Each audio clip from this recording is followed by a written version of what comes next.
In the 2000s, the first-person shooter genre was rapidly increasing. Thanks to the success of games like Call of Duty, Halo, Battlefield, and Medal of Honor, first-person shooters were profit makers and rarely deviated from this. So anything else that changed up this formula was quickly disregarded and forgotten, often becoming severely underrated. Mirror's Edge was that game.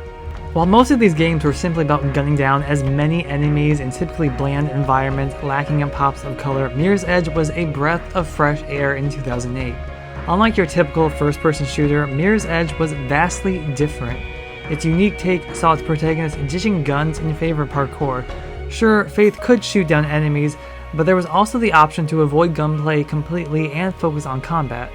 Whatever weapons she picked up or snatched from enemies only slowed her down, and without the option to collect more ammo, she would be forced to ditch the gun anyway. This and the game's environments provide some much needed change for the time. Its rooftop playground featured a striking balance of brighter colors, white with a bold primary color choice depending on the area she's in, and when traversing, certain objects would turn red with her runner's vision, an instinct all runners had to provide the best route. From the game's atmosphere, its design, and musical score, never has there been such a unique take on the genre, and while anticipation was hot for the game, ultimately the series wasn't as successful as EA wanted. While the game was praised for its immersion and visuals, being a standout from the crowd, it was criticized for its trial and error approach, restrictive levels, and story. A whole trilogy was planned but was never followed through, but this didn't necessarily stop EA from trying to expand the world of Mirror's Edge, and the game would later receive a cult following in the years that followed.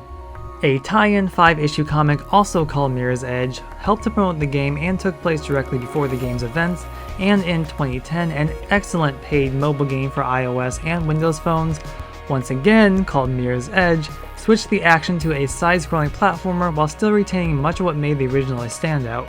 Also taking place before the original game, critics applaud the game's style, but sadly, the game is no longer to play thanks to the constant upgrade of technology.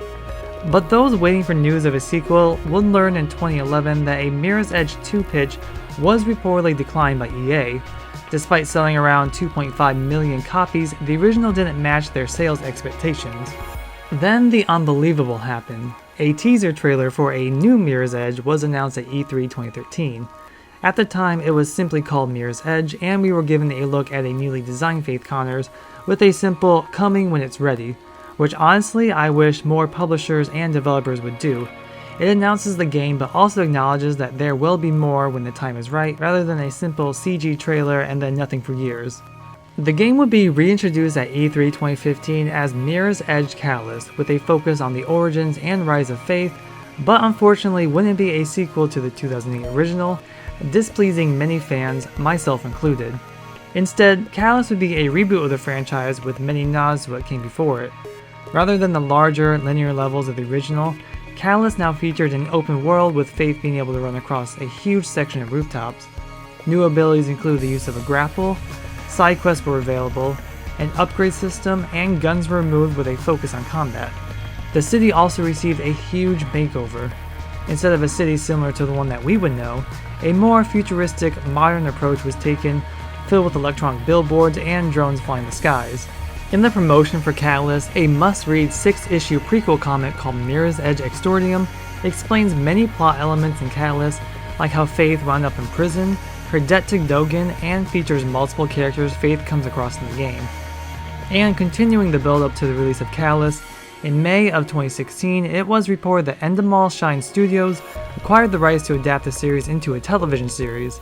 The studio saw the potential a live-action series could have for a global audience due to its strong female protagonist, its fan base, and its established worldwide brand appeal. However, since that announcement, no progress was ever made on the TV show, and nothing was ever said about the project again. Once the game finally came out in 2016, critics were less positive and more mixed about Catalyst. The free running and visuals were praised, but once again, the storyline and combat system were lacking, despite DICE taking in the critiques of the original. Even the fans were divided, with some dismissing Catalyst completely, preferring the original experience. While Mirror's Edge didn't end on a huge, dramatic cliffhanger, Catalyst ended with many unresolved questions that were clearly meant to lead into a sequel. However, this wouldn't happen and the series would go dormant. While we were lucky to see a return with Mirror's Edge Catalyst, by then EA was vastly changing. Now it wasn't just a big focus on multiplayer, it was a focus on everyone's favorite thing, microtransactions. It was, and still mostly is, about how much money a big publisher like EA can pull out of consumers. And with Call of Duty reigning as the supreme first-person shooter, EA's own Battlefield continues in its quest to dominate. So much so that in 2022, the Mirror's Edge series developer DICE publicly announced they have no plans to develop non-Battlefield games with a current focus on Battlefield 2042 to make it into the powerhouse it's meant to be. And with the many flaws and glitches presented in the game on top of poor fan feedback and critical woes, clearly DICE has their work cut out to greatly improve the game and the Battlefield reputation.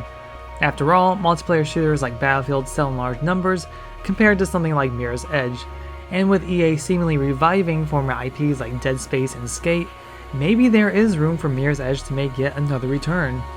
Mirror's Edge is a series filled with many highs and lows. It stands out among the crowd, but is never given the opportunity to grow by continuing its story and making adjustments to the formula. EA is a big enough company, and I think it's okay to have the big moneymakers like Battlefield and The Sims, while also lowering expectations for a series like Mirror's Edge. While Mirror's Edge and Mirror's Edge Catalyst are similar, they are two separate games. The gameplay for each game represented what was happening at the time they were released.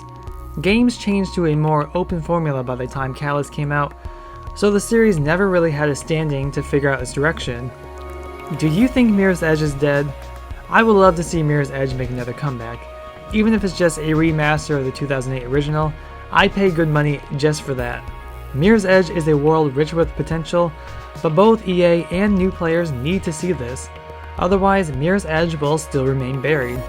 Be sure to check out my other videos on possible endings of beloved game series like Killzone and Everybody's Golf. Thank you so much for watching, and I'll see you in the next video.